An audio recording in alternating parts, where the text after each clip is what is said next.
নমস্কার বন্ধুরা, আমি তুহিন আর আমার কিচেনে আপনাদের সবাইকে স্বাগত। আজকে আপনাদের জন্য নিয়ে এসেছি চিকেনের একটা অনবদ্য রেসিপি। মুঘল ঘরানার একটা রেসিপি থেকে আজকে আপনাদের জন্য শেয়ার করব ওল্ড দিল্লি স্পেশাল করিম হোটেল স্টাইল চিকেন নিহারি। যেই রেসিপিটা খাওয়ার জন্য শীতকালে ভোর 2-2:30টার থেকে লাইন পড়ে যায়। কন্টেনারের ওপর কন্টেনার দিয়ে লাইন পড়ে আমাদের কলকাতার মতো জায়গায়। অন্যান্য স্টেটের কথা ছেড়েই দিলাম, আমাদের স্টেটের নিহারির প্রতি এত ক্রেজ, সেইটা দেখার পর আমি আজকে আপনাদের জন্য নিয়ে আসলাম old Delhi style chicken nihari. এর আগের বছর একটা পদ্ধতিতে চিকেন নিহারি দেখিয়েছিলাম, ওটা সম্পূর্ণ ভিন্ন, আর এইটার মধ্যে সম্পূর্ণ আলাদা মেথড ইউজ করেছি। চলুন দেখে নিই এই চিকেন নিহারি কিভাবে বানাই। চিকেন নিহারি বানানোর জন্য প্রথমেই নিয়ে নিয়েছি 1 কেজি 250 গ্রাম উইথ বোন চিকেন। যতটা বেশি সম্ভব চেষ্টা করবেন উইথ বোন চিকেন নিতে। আমি সব লেগ পিস নিয়েছি এবং বড় বড় করে টুকরো কেটে নিয়েছি। বুঝতেই পারছেন কীরকম সাইজের টুকরো করে কেটে নিয়েছি এবং ধুয়ে জল ঝরিয়ে নিয়েছি। এইবার কি কি ইনগ্রেডিয়েন্ট লাগবে সেটা একবার চোখ বুলিয়ে নেওয়া যাক। এই চিকেন নিহারি বানানোর জন্য প্রথমেই নিয়ে নিয়েছি কিছু কুচনো পেঁয়াজ আর স্লাইস করে নেওয়া টমেটো। 4টে মিডিয়াম সাইজের পেঁয়াজ নিয়ে নিয়েছি, একদম ফাইনলি স্লাইস করা। দেখুন হাতে নিয়ে দেখাচ্ছি কতটা পাতলা করে কেটেছি, আশা করি বুঝতে পারছেন। আর নিয়ে নিয়েছি 2টো মিডিয়াম সাইজের টমেটো, একদম পাতলা করে, দেখুন ফাইনলি স্লাইস করা। একেই বলে, এইভাবেই কিন্তু কাটতে হবে। এইবার আরও কিছু ইনগ্রেডিয়েন্ট দেখিয়ে দিই আপনাদেরকে। প্রথমে নিয়ে নিয়েছি 3 টেবিল চামচ নিহারি মশলা।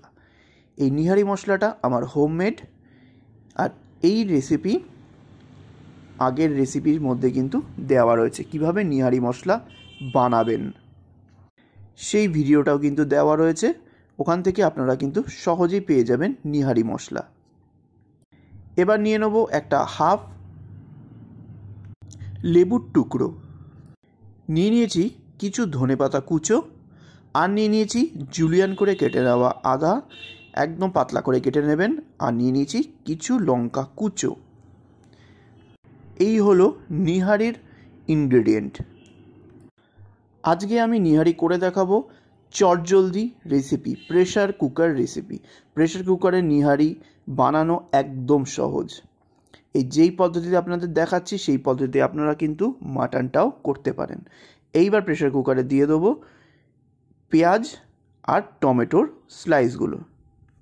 এইবার দিয়ে দেবো এখানে 2 tablespoon ginger garlic paste, মানে 2 টেবিল চামচ আদা রসুনের পেস্ট। 1/3 কাপ দিয়ে দেবো সাদা তেল, রিফাইন্ড অয়েল। দেব স্বাদ অনুযায়ী লবণ, অ্যাজ পার ইয়োর টেস্ট। এবার দিয়ে দেবো 3 টেবিল চামচ নিহারি মশলা, যেটা একটু আগেই বললাম আমার আগের নিহারি চিকেন নিহারি রেসিপিতে দেওয়া রয়েছে, সেটা দেখে নিতে পারেন। এবার দিয়ে দেবো 2 টেবিল স্পুন রোস্টেড জিরা পাউডার। জিরাটাকে একটুখানি হালকা কড়াইয়ে টেলে নিয়ে গুঁড়ো করে নেবেন। 1 টেবিল স্পুন দিয়ে দেবো Kashmiri red chilli powder, half teaspoon turmeric powder মানে হলুদ গুঁড়ো। এইবার একটা হাতার সাহায্যে ভালো করে মিক্স করে নিতে হবে। এইবার এই প্রেশার কুকারটাকে বসিয়ে দেবো ডাইরেক্ট বার্নারের ওপরে। দেখুন বার্নারের ওপর বসিয়ে দিয়ে প্রেশার কুকারের লিডটা ঢেকে দেবো, আর মিডিয়াম ফ্লেমে 2টো হুইসেল দিয়ে নেবো, এটা একদম নরম গলে যাওয়া অবধি। এখানে কিন্তু কোনো ধরনের জলের ব্যবহার হবে না, কারণ পেঁয়াজ আর টমেটো থেকে কিন্তু ভালো মাত্রায় জল বেরোবে। দেখুন মিডিয়াম ফ্লেমে 2টো হুইসেল দিয়ে নিয়েছি। এইবার ফ্লেমটাকে বন্ধ করে দেবো আর প্রেশার রিলিজ হওয়ার জন্য অপেক্ষা করব। দেখুন এইবার প্রেশার রিলিজ হওয়ার পর ঢাকনাটা খুলে নিয়েছি। 1 ফোঁটাও কিন্তু জল দিইনি, তাও প্রেশার কুকারের লিড থেকে জল টপ টপ করে পড়ছিল। এই জন্যই বলেছিলাম জল না দিয়েই করতে। এইবার একটা হাতার পিছন সাইড দিয়ে টমেটো আর পেঁয়াজটাকে ভালো করে দাবিয়ে দাবিয়ে মেল্ট করে নিতে হবে, মানে একদম গলিয়ে নিতে হবে। মোটামুটি একটুখানি গলিয়ে নেওয়ার পর এরপর দিয়ে দিতে হবে 2 table spoon fennel seed powder, মানে মৌরির গুঁড়ো। ভালো করে একবার মিক্স করে নিতে হবে আর মিডিয়াম ফ্লেমে কিন্তু জাল দিয়ে নিতে হবে, মানে ভাজতে হবে। যখন দেখবেন এই গ্রেভিটা ফুটতে শুরু করেছে তখন এর মধ্যে দিয়ে দিতে হবে চিকেনের টুকরোগুলো, আর অবশ্যই কিন্তু জল ঝরিয়ে নেবেন। রান্নাটা করতে করতে বলি, কখনোই কিন্তু চিকেন দিয়ে নিহারি হয় না, শুধু যাতে ফ্যাট খাওয়া না পড়ে, মানে মাটন অথবা এনি টাইপস অফ মিট, যে কোনো মাংস দিয়ে করতে গেলে কিন্তু আপনার প্রচুর ফ্যাট থাকবেন, এবং রেড মিট খাওয়া এখন অধিকাংশ মানুষ বর্জনই করে ফেলেছে। তার জন্য চিকেন দিয়ে বানিয়ে দেখাচ্ছি, যাতে নিহারির স্বাদটা আপনার জিভ অবধি পৌঁছয় যে কেমন নিহারিটা হয়। আর অবশ্যই কিন্তু একবার ট্রাই করার অনুরোধ রইল, অনবদ্য খেতে হয় চিকেন নিহারি। আপনি এই পদ্ধতিতে কিন্তু মাটন দিয়েও করতে পারেন, শুধু প্রেশার কুকারের হুইসেল একটুখানি চেঞ্জ হবে, মানে কটা প্রেশার দিতে হবে সেটা আমি পরে বলে দিচ্ছি। চিকেন দিয়ে ভালো করে মশলার সাথে কষে নেব সুন্দরভাবে। ততক্ষণ চিকেনটা কষাবেন যতক্ষণ না পর্যন্ত গ্রেভির থেকে জল উধাও হয়ে যাচ্ছে।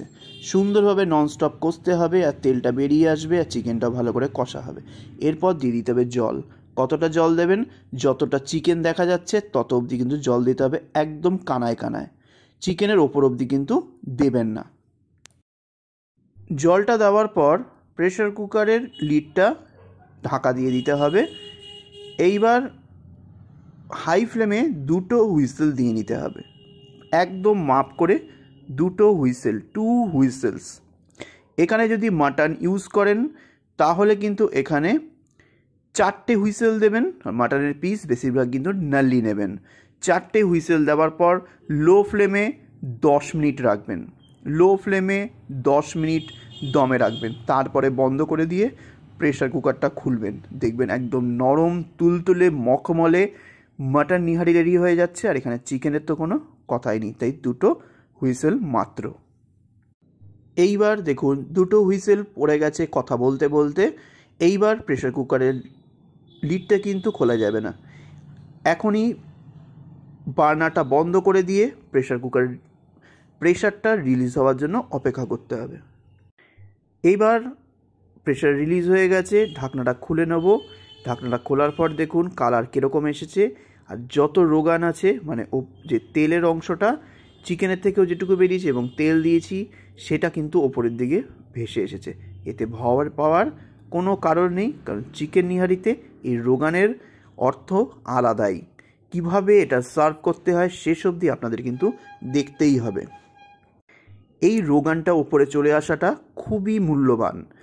এইবার এই ওপরের রোগান কিছু পরিমাণ আমি হাতা দিয়ে তুলে অন্য পাত্রে সরিয়ে রাখবো, কারণ এর সার্ভিংটাও হয় কিন্তু আলাদা ধরনের।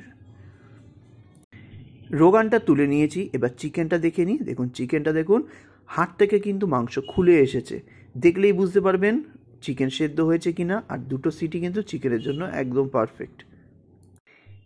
এই রোগানটা তুলে নেওয়ার পর যেটা করতে হবে, মিডিয়াম ফ্লেমে ঝোলটাকে ফুটতে দিতে হবে। আর একটা যে কোনো বাটির মধ্যে রেডি করে নিতে হবে একটা স্লারি। সেটা কিসের? আটার, গমের আটা।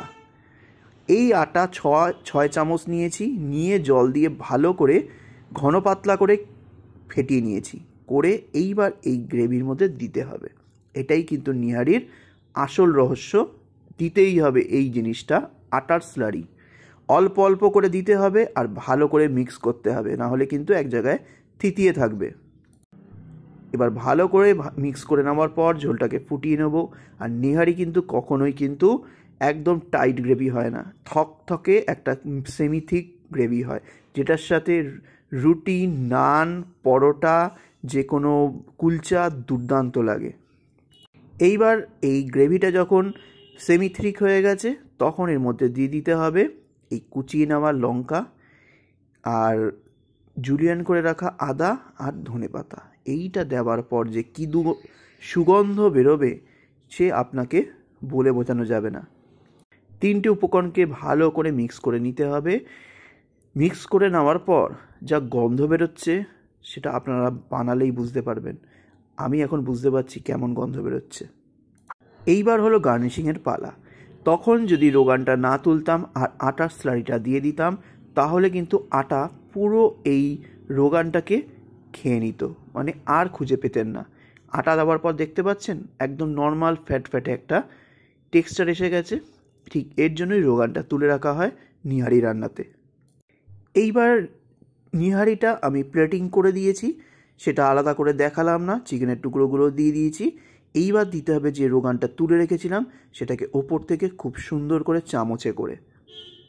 রোগানটা দিয়ে দেওয়ার পর দিয়ে দিতে হবে কুচনো ধনেপাতা, যেটা মাস্ট আইটেম নিহারির জন্য।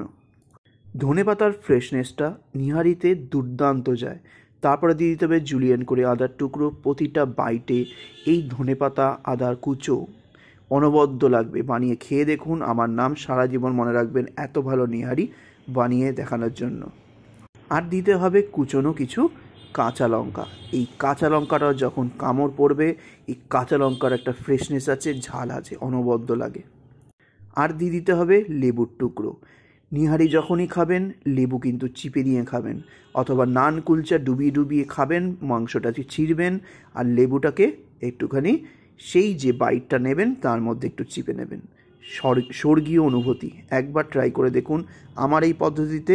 রেসিপিটা ভালো লাগলে অবশ্যই কিন্তু কমেন্ট করে যাবেন, প্রচুর প্রচুর শেয়ার করে দেবেন, আর সাবস্ক্রাইব করে বেল আইকন ক্লিক করতে ভুলবেন না যেন। নমস্কার।